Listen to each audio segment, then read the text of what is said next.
Je te le dis, le sang de Uri le Hittite retombera sur toi et sur l'enfant que tu as conçu dans le péché. Qui t'a parlé du sang versé de Uri et de l'existence de mon enfant? Que Dieu Tout-Puissant te protège, mon fils. Il est mourant, David. Ton fils est en train de mourir. Je t'en prie, invoque le Seigneur et implore sa pitié. Ne demande rien au Seigneur pour nous, mais pour l'enfant. Dis-lui que nous avons péché et que nous implorons son pardon. Notre enfant ne doit pas payer de sa vie pour notre péché. Cela ne servirait à rien, Bethsabée. Le Tout-Puissant est en colère contre moi.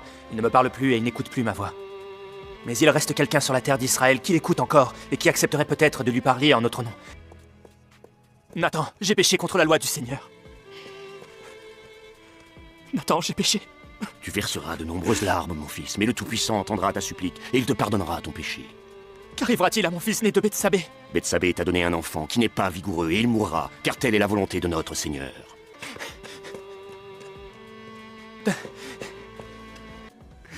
J'ai péché contre le Seigneur, contre Bethsabée et contre mon propre peuple. Pourquoi es-tu ici, prophète? Qu'es-tu venu m'annoncer? La volonté de notre Seigneur Tout-Puissant s'est accomplie. Tu veux dire qu'il s'est emparé de la vie de mon fils? Oui, son âme repose en paix.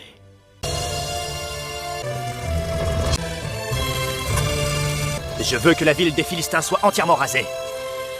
Que le Seigneur Tout-Puissant soit béni. Israël a retrouvé son roi. Ces jeunes femmes sont destinées au harem de votre majesté. Elles étaient toutes riches et leurs trésors s'accumuleront dans vos coffres. Leurs suivantes seront données à vos officiers. Yahvé a été très généreux avec nous. Nous avons vaincu tous les peuples qui adoraient des faux dieux et des idoles de pierre. Il est temps maintenant de rentrer à la maison, Joab, et d'attendre la récompense que Dieu nous a promise. Je croyais que la victoire était notre récompense. Non, Joab, la récompense que j'attends est faite de chair et de sang. Vive le roi! Vive le roi David! Vive le roi David! Vive David, notre roi!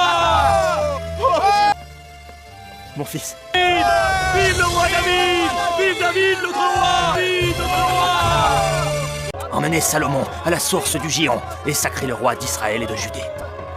Puis rentrez en ville et faites-le s'asseoir sur mon trône. Au nom de Yahvé, je vous sacre roi du peuple d'Israël, Salomon, fils de David. Maintenant que je suis roi, je détruirai tous ceux qui soutiennent Salomon à C'est Jérusalem. Salomon, père! C'est Salomon! C'est Salomon! Notre Seigneur, le roi David, l'a fait sacré roi d'Israël et de Judée, et il ne va pas tarder à arriver. Il vient prendre possession de son royaume.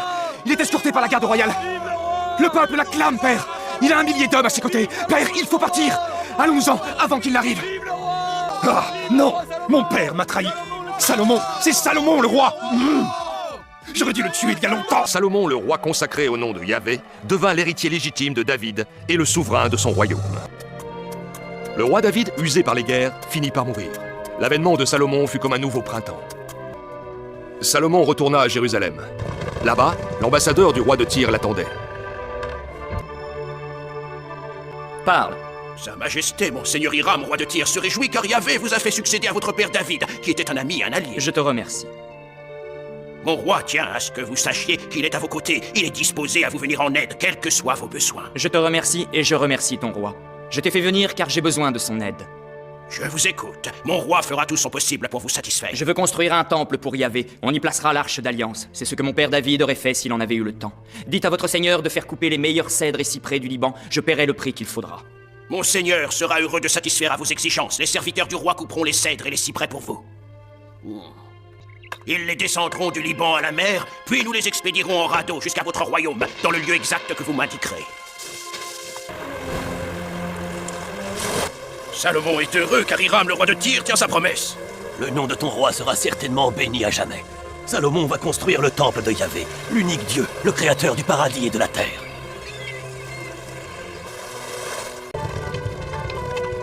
La fille de Pharaon doit épouser le roi Salomon. Elle quitte l'Égypte pour se rendre à Jérusalem.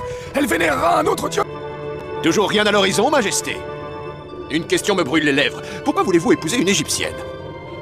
Ma priorité est de défendre Jérusalem ainsi que les tribus d'Israël et de Judée. En épousant la fille du roi d'Égypte, je m'assure que l'Ouest ne représentera plus une menace. Votre sagesse force l'admiration, Majesté. Je vais aller à sa rencontre. Tu m'accompagneras jusqu'à lui. Allons-y.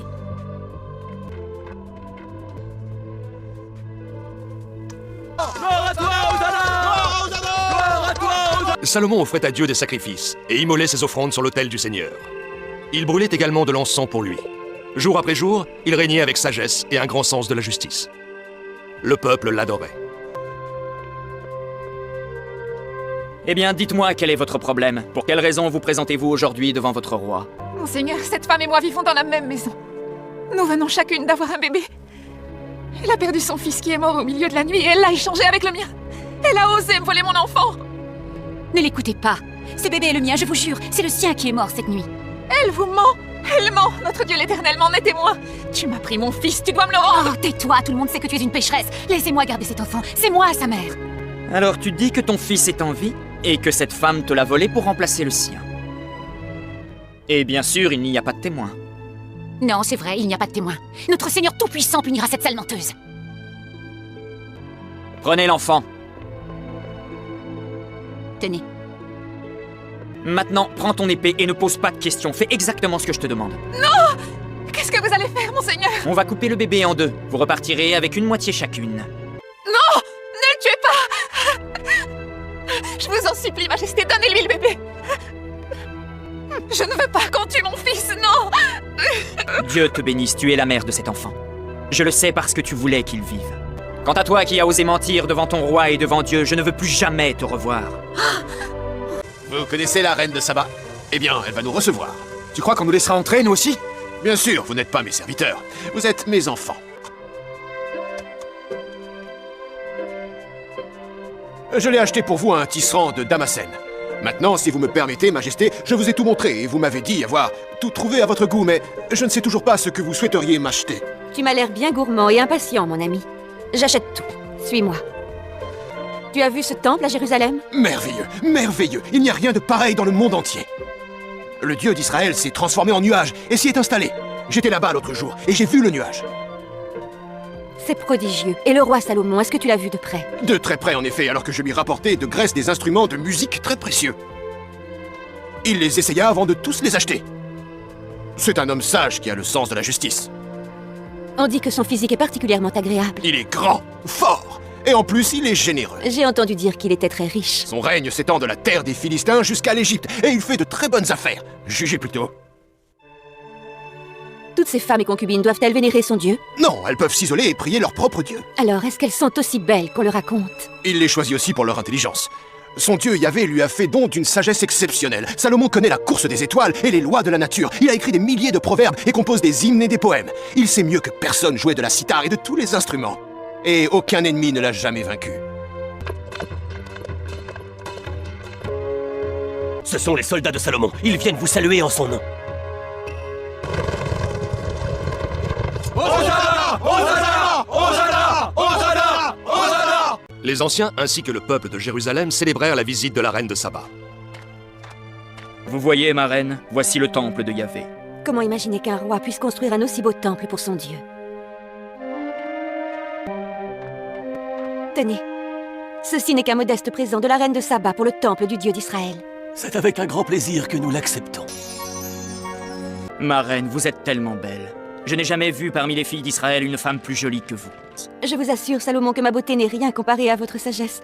Oui, monseigneur, vous êtes bien plus réfléchi que tous les autres hommes que j'ai pu rencontrer. Ce que j'ai et ce que je suis m'a été offert par Dieu. On prétend que vous êtes capable de lire le destin des hommes dans les étoiles. Au risque de vous décevoir, ma reine, je crois que seul Yahvé en est capable, et cela pour la simple et bonne raison qu'il est notre créateur. Quiconque se vante de savoir lire dans les étoiles est un fieffé menteur. J'aime cette réponse qui en dit long sur votre sagesse. On m'avait loué vos qualités, mais je n'osais croire à un portrait si élogieux. Ne pourrions-nous pas plutôt parler de vous, ma reine? Je veux tout savoir. Où avez-vous grandi? Je suis née en bord de mer sous un soleil brûlant. Ma mère adorait l'eau et chaque jour au matin, je nageais avec elle. Pour ma part, je suis né dans les montagnes. Le désert a longtemps été mon territoire. Mon père, le roi David, m'a appris à jouer de la cithare, à me battre, à régner. J'ai appris la fidélité et la dévotion envers Yahvé. Et tout ton cœur, mon fils. Oui, père. Pour tout vous dire, mon père était certainement bien plus sage et plus dévoué que je ne le suis. J'ai navigué le long des côtes de mon royaume. J'ai traversé tout le désert. Il n'est aucun puits, oasis ou tribu sur mes terres que je ne connaisse. Ce sont ces voyages qui ont fait de vous la personne que vous êtes, Majesté. Ils ont forgé votre caractère. Mon père est mort après s'être battu avec des pirates. Mais avec l'aide de ces guerriers, nous sommes parvenus, ma mère et moi, à les empêcher de nuire à jamais. Mon roi, avez-vous vu comme mes soldats sont forts? Je l'ai constaté, en effet. C'est simple, on dirait qu'ils ont été taillés dans l'ébène. Je n'avais jamais vu un temple aussi majestueux que celui que vous avez construit à Jérusalem. Le mérite ne me revient pas, croyez-moi. C'est la main de Yahvé, mon divin Seigneur, qui m'a guidé. Restez aussi longtemps que vous le voudrez. pourquoi pas toute votre vie. Je voulais seulement vous rencontrer, mon roi. Intelligent, sage et généreux, vous êtes sans aucun doute celui dont je rêvais. Mais comment oublier mes terres qui m'attendent? Ainsi que mes dieux et mon peuple. Je ne m'imagine pas vivre sans eux, c'est impossible, je serais trop malheureuse. Ah, les Philistins, les Philistins!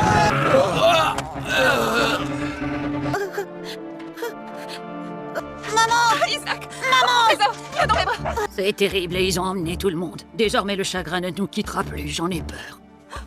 Le roi arrive bientôt avec ses soldats. Non, il ne viendra pas. Salomon est trop vieux pour défendre les enfants d'Israël. Ta mère a raison. Salomon, force est de constater que depuis quelque temps, vous avez abandonné votre peuple. Tout comme Yahvé vous a abandonné, vous qui avez tant péché. Votre conduite est scandaleuse. C'est pour cette raison que Yahvé ne veille plus sur vous. Je continue de m'adresser à Yahvé, mais il ne me répond plus. Vous êtes devenu trop vieux, il vous rejette. Ne parle pas comme ça au roi Israël, souviens-toi de ses années de gloire, je prendrai sa relève. Tu es encore bien jeune pour cette tâche. Silence, Roboam est l'héritier du royaume d'Israël. Il est mon fils, à ma mort, c'est lui qui régnera. Écoutez-moi, je vous promets le retour des années de gloire d'Israël. Roboam, comment pourras-tu tenir une promesse pareille? J'ai foi en Yahvé, il a dit lui-même, ceci est mon peuple. Puis il a annoncé on ne peut plus clairement, si vous m'êtes fidèle, je vous serai fidèle en retour. Aussi longtemps que je pourrai brandir une épée et que mon cœur battra, je continuerai la lutte. Je donnerai chaque goutte de mon sang pour les enfants d'Israël. Je prie de tout mon cœur pour que le Seigneur t'entende, mon fils. Nous vous remercions, Roboam. Soyez béni. J'obéis au roi Salomon, c'est lui qu'il faut remercier. Que notre Seigneur le protège. Qu'il veille sur lui à jamais. Des hommes d'Israël! Je vous demande, au nom du roi Salomon, de libérer sur le champ tous vos esclaves. Vous avez commis un crime en envahissant les camps et les villages des enfants d'Israël et en volant leur bétail. Comme sentence, nous réclamons de la main-d'œuvre dans les mines de notre souverain. Ceci est ma décision, même si je parle au nom de mon père, le roi Salomon. En dépit des victoires de Roboam, l'adultère florissait tout autour de Jérusalem. Le prophète Aïas s'insurgea contre ce fléau. Femmes, respectez cette terre sacrée! Elle appartient à Yahvé, vous m'entendez? À Yahvé, le Dieu d'Israël! Vous ne comprenez donc pas que vos dieux n'existent pas? Les foudres de Yahvé s'abattront sur vous! Le roi nous a autorisés à construire ce temple. C'est lui qui nous a donné l'or nécessaire. Il t'arrachera les yeux pour avoir osé offenser notre déesse. C'est Yahvé, le Seigneur d'Israël. Le roi Salomon ne fait pas exception, il doit vénérer notre seul et unique Dieu. Allez-y, lapidez-le! Partez, Allez-vous-en! Allez-y, lapidez-le! Allez-vous-en! Des années avaient passé depuis le jour où Yahvé était descendu dans le temple sous la forme d'un nuage vénéré par le peuple d'Israël.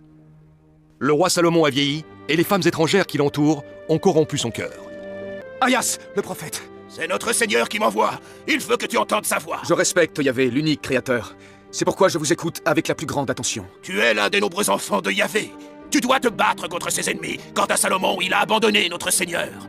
Qu'est-ce qu'il lui a appris d'honorer ainsi la déesse Astaré et les autres dieux que vénèrent toutes ces femmes? Écoute, Roboam, Yahvé te parle à travers moi.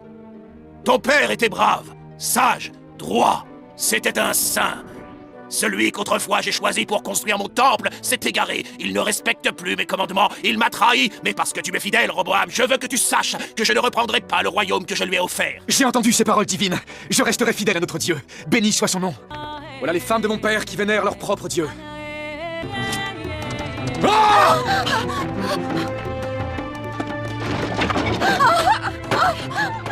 Yahvé a dit, je suis le Seigneur, votre Dieu. Vous ne sauriez en vénérer un autre. Voilà ce qu'il a dit. Voilà ce qui était écrit sur les tables de la loi que Dieu a remis à Moïse. Avec ses soldats, ils étaient comme fous.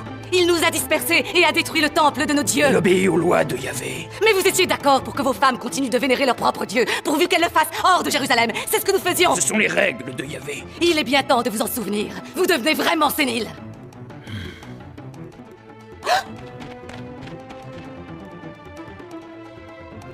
Père, je vous en prie, surtout ne les écoutez pas. Elles ne savent pas ce qu'elles racontent. Contrairement à toi qui obéis aux lois, je me suis laissé tenter. Soyez sans crainte, Père. Je suis certain que Yahvé vous a déjà tout pardonné.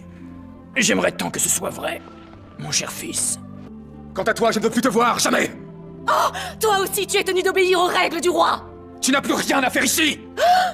Tu as fait pleurer mon père, Salomon, fils de David. Je ne te le pardonnerai jamais, traîtresse. Salomon avait régné pendant 40 ans sur tout Israël. Le roi s'endormit avec ses pères et fut enterré à Jérusalem. C'est Roboam, son fils, qui lui succéda.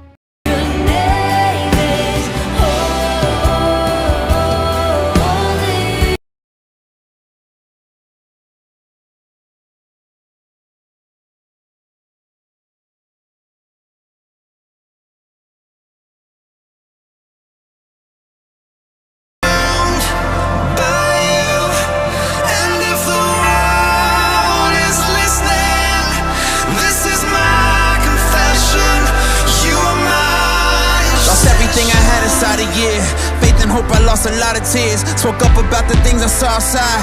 Turned it back on me, swore I'd die. Once abandoned, accused and stranded. It's nothing to me, forget it happened. Until it show up and start to blow up. The critics mumble, keep me humble. Oh my God, you gon' have to open up their eyes. I don't really think they see me, Lord. You gon' have to help them come alive. We've been trapped inside the devil's lair. I don't think that we can breathe the air. People wonder how we get about. I'ma go ahead and say a prayer.